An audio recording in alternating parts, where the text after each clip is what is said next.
It's always great to test something. You can see very quickly whether it's going to work or not, and to be brave. And there's always focus groups and user testing that you can do. But I think the campaigns where people have been really brave and prepared to take a leap into something new and different have been the ones that have been the most refreshing and rewarding and memorable.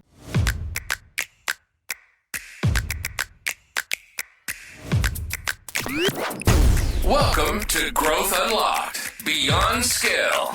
Your gateway to the deeper dimensions of business and personal growth. This series goes beyond traditional metrics, exploring the philosophies, mindsets, habits, and life lessons from those who've successfully navigated the landscape of entrepreneurship and leadership. Peer into the minds of those who've mastered the art of business innovation, partnerships, and those that are rewriting the rules of revenue.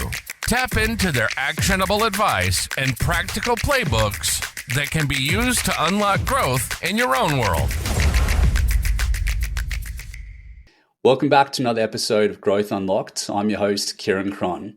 Today, we're joined by Sharon Williams, who's the powerhouse behind Taurus Marketing.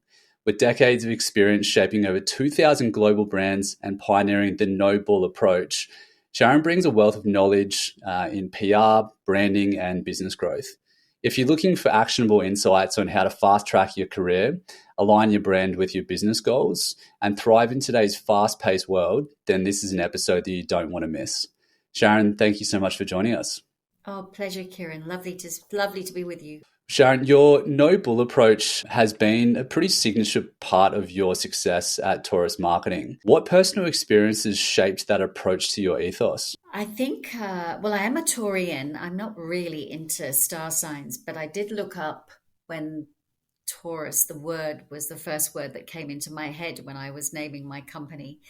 And it did sort of show steadfast, the bull, noble, and strong. And that resonated, I think, with who I am as a person. And I don't think I was like that as a little girl, but certainly as a young adult, I felt that being direct and authentic was important, and that noble, just cutting through to the chase, particularly if you were trying to help brands or trying to help customers, was a very strong, good ethos to have, because there are so many complexities around the world. It's really nice when you just meet someone who can cut through them. Absolutely. I love that part that you touched on around authenticity. And it's actually interesting that you mentioned that, because that is one of my values that I sort of wrote down when I went to a Brene Brown session a couple of years ago. So maybe that's why we have found some sort of commonalities and a connection that will really resonate a lot with people that are very authentic and speak their mind. And, I think that's something that might be a little bit lost these days. I agree. And I think with the world that's gone so digital, it's almost difficult to find out what people really believe in. We're very scared these days to say what we really think for fear of being shot down, I think, more than ever. And with the rise of the sort of woke culture in the world right now. And I think it's important to be graceful, but strong and authentic with one's views, as long as you're not hurting anybody. And that doesn't mean that I haven't gone through my life not hurting people, but it means that I think if we can be authentic and graceful and strong and call it how it is, then everyone in the room knows where you stand. And that's a very good place to be. Absolutely. On that sort of note and that topic, I'd love to get your perspective on this round when it comes to branding and marketing, because I feel like traditionally, from a B2B perspective, B2B marketing has been pretty vanilla, pretty corporate. You haven't really seen a whole lot of these B2B brands sort of putting themselves out there, having a strong opinion. You do see it a little bit more in the B2C side of things, I think. But I'd love to get your perspective on that. I mean, how have you seen, or do you have any examples of B2B brands that you can reference that might have done a really good job of that? I've worked mainly in B2B most of my life, but I love B2C as well. But on the whole, B2B tech brands have come to us, or B2B brands have come to us. And I think one of the joyous things is that business to business is usually more technical, more complex. And our joy and our strength all these years has been making it simple and making it easy. So when you're working with really advanced products and services, it's really a joy to be able to just, again, call it how it is and make it straightforward and easy to understand. So, I mean, some of the wonderful brands we've worked with have been pharmacy brands or health brands where instead of using all the acronyms, they've just cut through with a theme.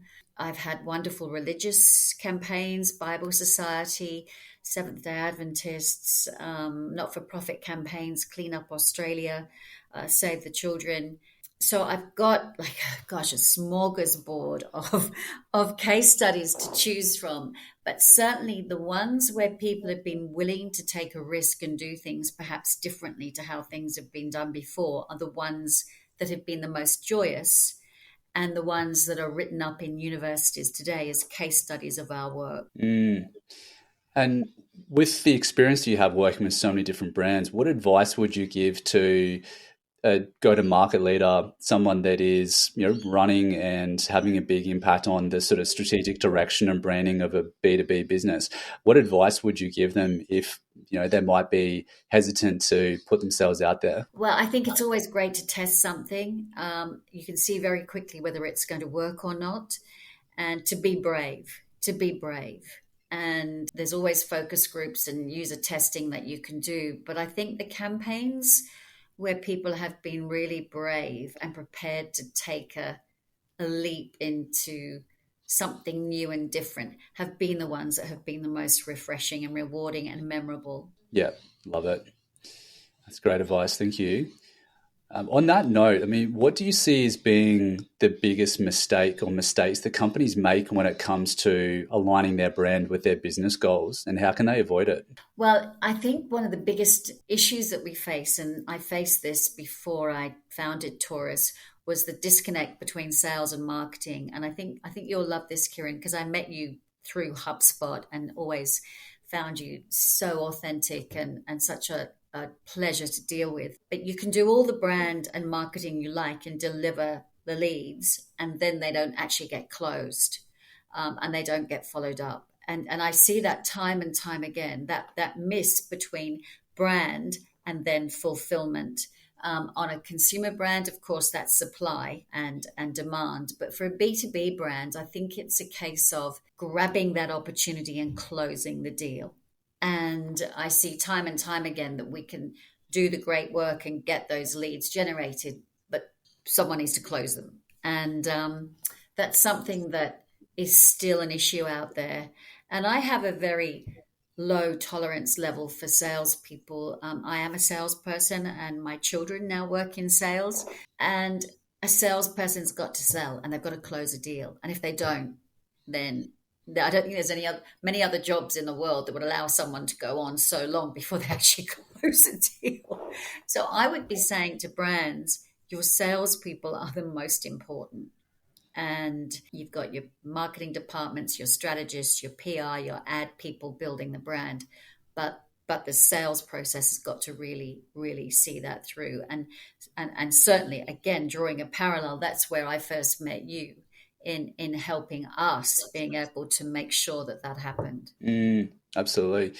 It's quite mind-boggling, and I find it pretty absurd, to be honest, in 2024 that we're still having this conversation when, this has been, people have been talking about this for a long time. We've always known for a long time that there's this disconnect between marketing and sales, yet there's so many businesses that haven't figured that out and made that transition yet. Yes, I think there's a very high tolerance level for salespeople that is completely unwarranted.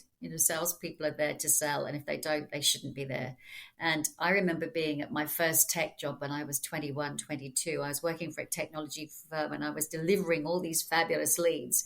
And I would sit through meetings and they hadn't been approached or sold. So yes, we're still there, Kieran. We haven't been able to solve that one. One of the things that I've found really fascinating and something that we're working on at the moment is talking about aligning marketing with sales. I think there's so much rich, unstructured data and insights that come out of sales meetings, right? Like most businesses now, even after COVID, still run a lot of their sales meetings, unless they're proper enterprise, online through Zoom or Google Meet.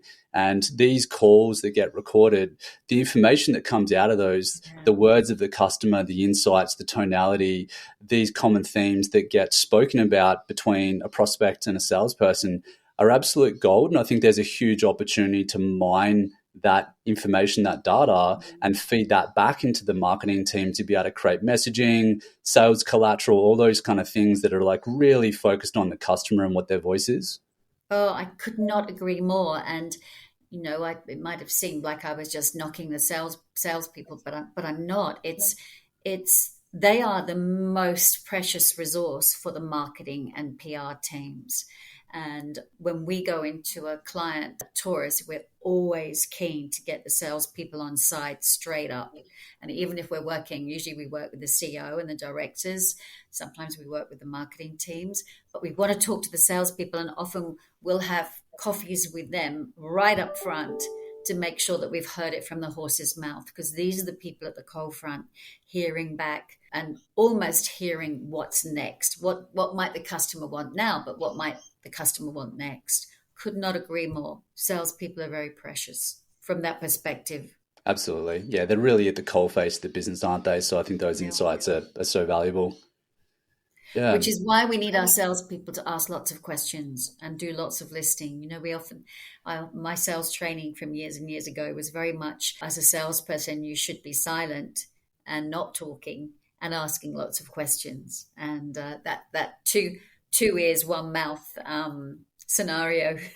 It's a really good point, isn't it? And I think that I've noticed the same thing with probably some of the best salespeople that I've come across. And I think a lot of people think that salespeople need to be extroverts, this kind of outwards facing, really energetic personality. And I think that introverts are almost like the unsung hero of sales, because, they can be quieter. They probably actually spend more time listening than they do speaking.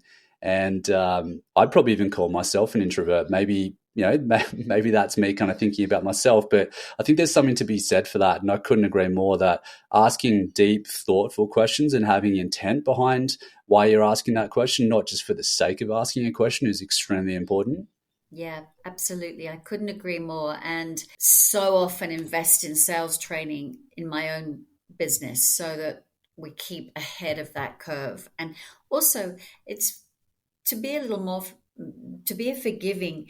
Companies forget, they can set up processes and they can set up ways of doing things, but it's always important to keep revisiting the why and breaking it down and re-looking at processes and trying to build around them.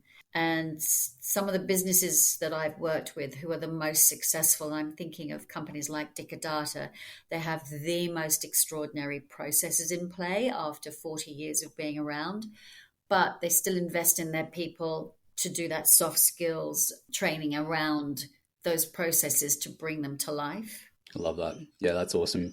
No surprise that they're doing so well, because I think you need to continually invest in your people. And it's like you said, the soft skills side of things that are often pretty overlooked as well. So that's a great point.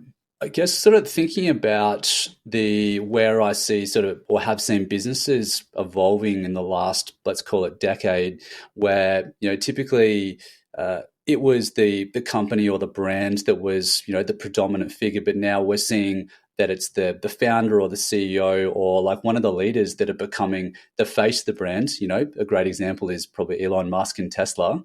I'd love to kind of dig into that a little bit more in terms of, the fact that you've been an advocate for personal branding for a long time before it was even a buzzword. How do you think that personal branding has evolved with the rise of social media, and just generally how that ties into business branding and PR as well? I think social media has been another avenue for a personal brand to be presented to the world.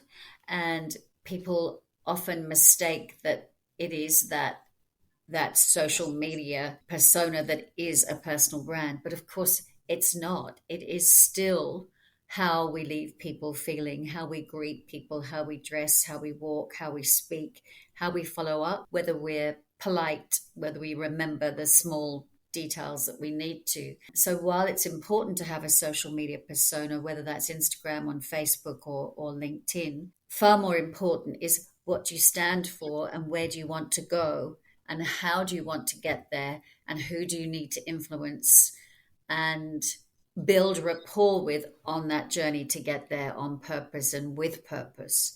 So the one thing I have learned in life is that there are wonderful accidents and moments that come through life that direct your path, but that there is an awful lot of opportunity to direct that path oneself by taking purposeful steps. And personal branding for me is really understanding just who you are and where you want to be, and then ensuring that you are the captain of your personal brand on purpose, with purpose, rather than leaving it to accident. Yeah, that point that you made there around like defining sort of what you stand for, what you represent, I guess your mission and your vision is something that is really important. Doesn't matter if it's a person or a brand or a business. I think that's something that it's a good reminder that kind of having that defined and documented allows you to almost have a bit of a North Star and a reminder in terms of the direction that you're moving. Yes, I've got plenty of leaders who actually take their family away and kind of whiteboard the year and the next 5 year with their grown-up children. And we do that as a leadership team, often in businesses, but one doesn't actually do it for families or couples or oneself. So I think it's we've only got a short time on the planet, so I don't think it does any harm. Yeah, well said. Agreed. With the I guess the transformation and rapid evolution that we're seeing with AI in the last couple of years, even the last 2 years, things have just moved at a rapid pace. It's almost unbelievable. How do you envisage the future of branding and PR evolving in this landscape that we're in now? And what role do you think human creativity will continue to play within that? Yes, so I think AI has not necessarily accelerated, or perhaps it has, but I think it's more the understanding and acceptance of AI that has accelerated. So AI has been around for a very long time, and we've been used to using it on a daily basis, perhaps not really understanding that it's AI. And then in the last few years, it appears as if directors in boardrooms are saying, we need that and we need to understand it. And suddenly it's all big, except it has been working away for a while. How's it going to affect us? Well, I've been working in technology marketing for, 35 years. And technology always, the premise of technology is that it should make life easier. It should make life easier and give us tools to do things quicker than perhaps we could manually. And computers can be programmed, AI can be programmed to think for us. So from a marketing perspective and brand perspective, I think it's important to embrace how AI is going to provide us with opportunities and also provide us with risk. With any technology product, there's always been an element of risk. I mean, I remember when the internet came around, people said, oh no, we can't, that's not going to replace our encyclopedias that were sitting, sitting on the bookshelves, and then the DVDs and CDs of those. So I think it's important to be right across the risk and the opportunities, and to have governance and legals absolutely covered in those conversations, as they always have been. But now we need to make sure we're ticking all the boxes. And then I guess on the other hand, we've had fake news for a while. That's not new. AI is very clever. There is an element of AI and an avenue of AI that people go down about fake, and I do believe that is something that we have to watch, but it's not all that AI is. AI is making our lives easier and better, giving us as brand and marketeers tools that we've never had before, which is exciting. And one needs to be well educated on this, as we needed to be when we had the internet, when we had the iPhone come about. It seems crazy that we've not actually had the iPhone around for that long, and yet it's changed our lives. And I think there was lots of negativity about that when that came around too. So I would say due diligence is as important as ever. Yeah, I guess balancing the risk and the reward is something that people are doing all the time, to think about, is it worth like taking the risk to get the reward out of it?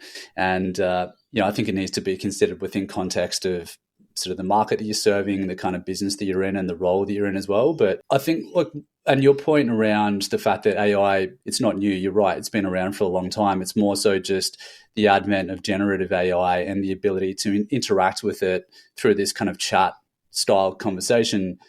One thing that I'm finding AI really useful for is not necessarily the generative side of things, but the ability for it to spot trends and themes and things that are potentially a bit more difficult when you're looking at massive sets of data. And that is what I find really interesting, is like its ability to hone in on these things that can actually be quite nuanced and potentially easy for humans to miss. Yep, we've got the opportunity of that. And then, of course, we've got AI in defense. We've got AI in transport. We've got AI in medical science. We've got the opportunity to use exactly that, Kieran, across all aspects of life for the benefit of all of us. And then I hope that mankind will maintain common sense at the top of that tree to know when things may or may not be as they seem. We can only hope, right? We can only hope. Switching gears a little bit to look at the business. So with Taurus, you know, your team have been with you for a while. I think some of them have been with you for over 20 years, which is absolutely incredible and actually quite unusual in today's pretty fast-paced agency world, and just the environment that we're in with, you know, people kind of job hopping quite a lot. So firstly, congrats, and I think that's super impressive. What do you think are the core elements that are involved in maintaining such long-term loyalty with your staff? I think probably the ability to provide flexibility. So some of our team have joined us, then been able to go away and start their families and come back again. We've sponsored people for residency, which has been a wonderful thing to actually. I was sponsored once for residency in Australia, and as a company, we've been able to do that on multiple occasions, which you're creating people's lives and futures here in this country, sending them off to learn and study. I think my biggest passion and joy and privilege in my entire lifetime is all the careers that we've built. So it's not always it's not always a disappointment if people move on, because a lot of those young people that we've built the careers of are now head of marketing at Canva, major household brands, which leaves me very, very proud. And the way that we turn young people into very, very extraordinary young executives, very high-flying professionals is a great passion. So the people that have stayed with me a long time, I think, have had flexibility and that just a no bull conversation, ability to sit down and go, what's working for me, what's working for the business. Ultimately, I've remained a privately owned business. I've got nobody else telling me how to behave. And so we've been able to serve people really beautifully and meanwhile keep a business going for what next year will be 30 years. Wow. Yeah, that's incredible.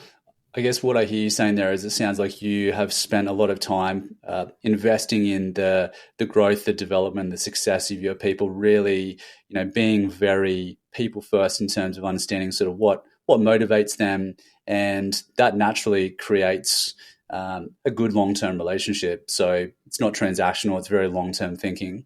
Yes, I hope so. I hope that people that have come through the Sharon Williams Taurus journey feel that it was a valuable part of their career and life journey. And that from the feedback I get from the 1,800 young people and mature people that we've grown, being part of our world and the Taurus network is a pretty special thing. For sure. Yeah, I love that. I guess you mentioned that you're close to 30 years in business now. Looking back at your career, what's a decision that you made that might have seemed risky or unconventional at the time, but turned out to be one of your best moves? I still think the fear of hiring that first full-timer and moving into an office when I'd been in business for 2 or 3 years was the biggest leap. I think taking on experts is always a big leap when because a lot of Taurus a history has been about growing young people. And sometimes we've stopped and actually brought very senior people into the business. And that's always a big decision because there's larger salaries, there's larger risk. With experienced people, you have preset ideas and someone else's way of working. And so those big decisions where we've brought in thought leaders have also been big decisions and not always worked. Sometimes you have people come in who just aren't suited to a business like Taurus, or rather, should I say, Taurus is not suited to them. And then you have the opportunities where they are, and then the business takes a leap and moves forward.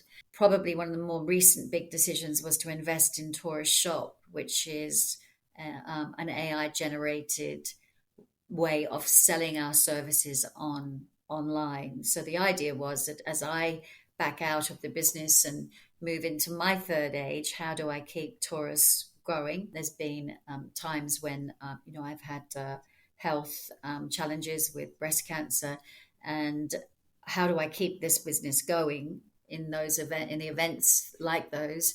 And it is to make our services available online 24/7 right across the globe, so someone can pop their credit card in and buy and get it, and we get it done.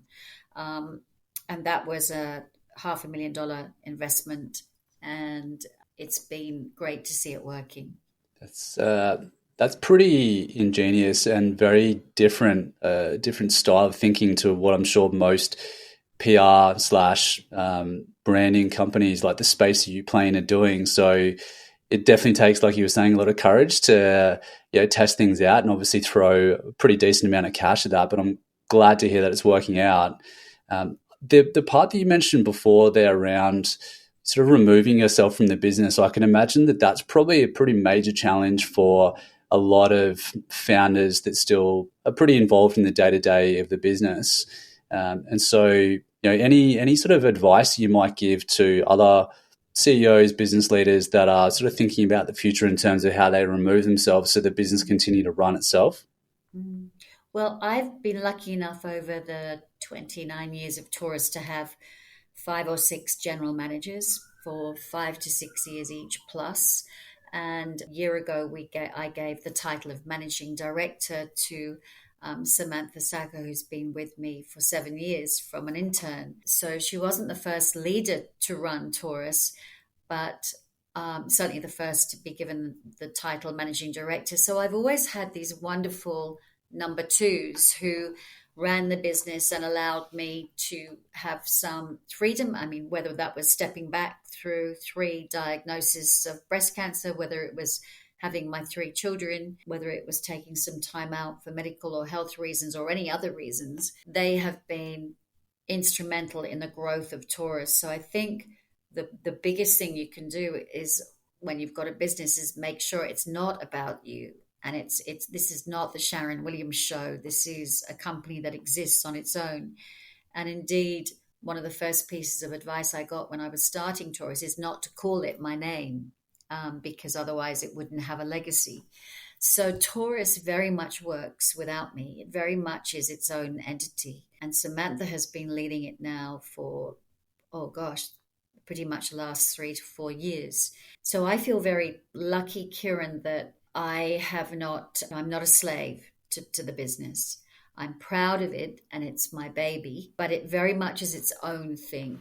And a big thanks, to all the people that have come through and held it up.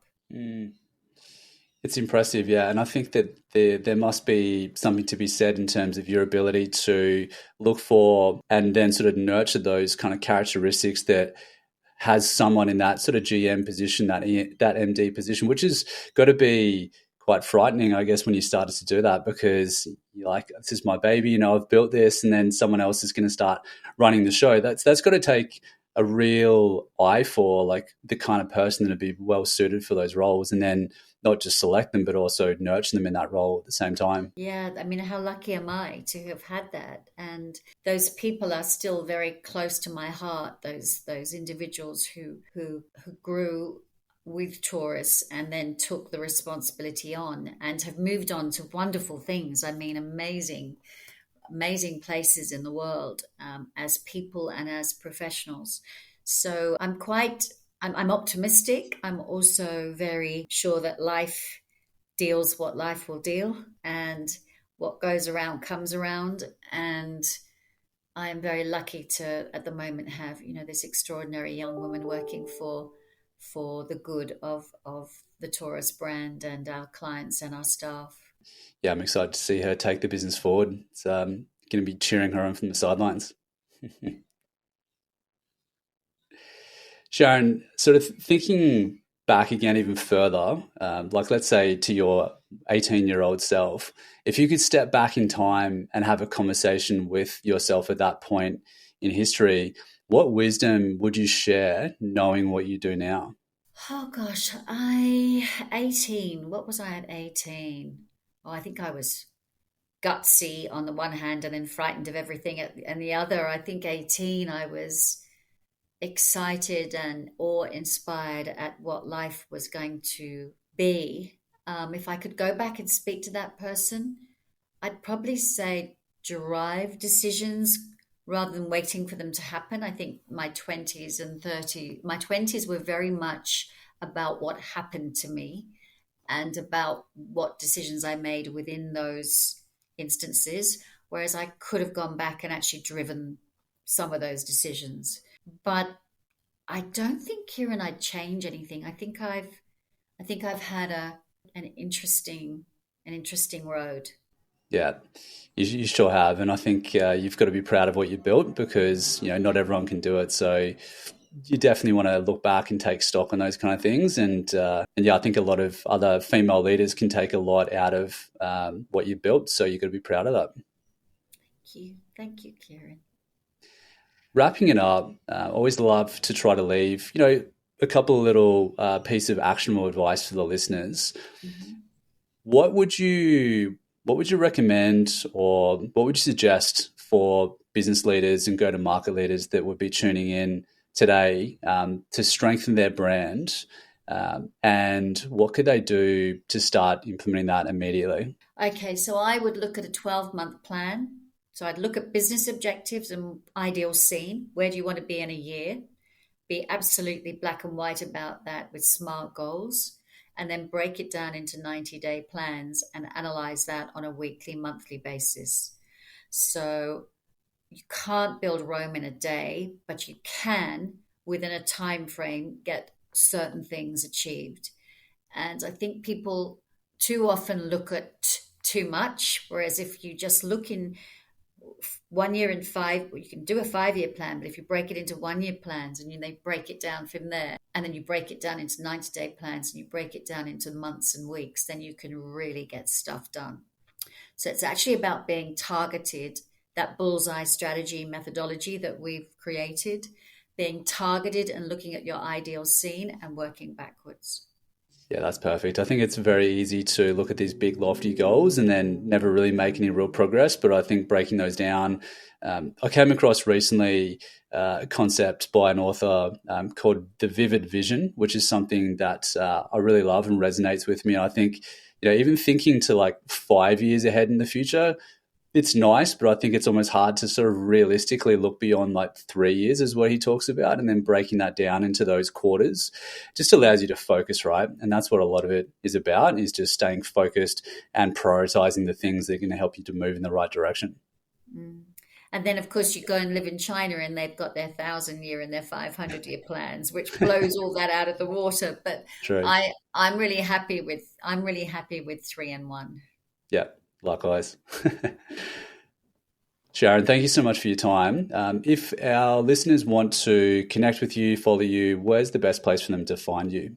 Oh, probably LinkedIn, Sharon Williams Taurus. That's very easy for me to answer messages on LinkedIn. And then, of course, the Taurus Marketing Office phone number will take messages for me.